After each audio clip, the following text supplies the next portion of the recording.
আমার পিছনে একটা আম গাছ আছে। আম গাছের সাথে একটা সবেদা গাছ আছে। কত সুন্দর একটা সবেদা গাছ দেখেন।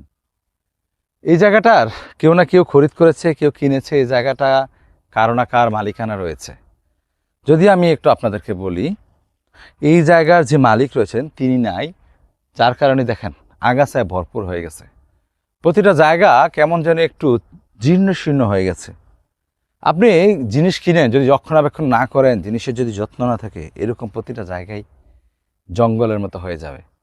এই গাছটা একটু সামনে আসো। এই গাছটা কারো না কারো জায়গায় আছে, কিন্তু অযত্ন অবহেলায় দেখেন একটা সবেদা গাছ সবেদা নেই। সবগুলো কে যেন পেরে নিয়ে গেছে। তার মালিকানা যদি হেফাজতে থাকতো, অবশ্যই যত্নে থাকতো। হেফাজতে এখন আর নেই, কারণ মালিক নেই তো, সেই জন্য। আপনি নিজের প্রতিটা জিনিসকে এভাবে যত্নে রাখবেন। যদি যত্নে না রাখেন, এভাবে অবহেলিত অবস্থা থাকবে। মানুষ প্রতিটা জিনিসকে কিন্তু অবহেলার চোখে দেখতে নেই, যত্নের চোখে রাখতে হয়।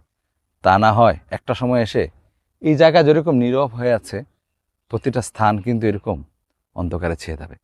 ভালো থাকবেন, সুস্থ থাকবেন। ভিডিওগুলি ভালো লাগলে শেয়ার করে দেবেন। আসসালামু আলাইকুম।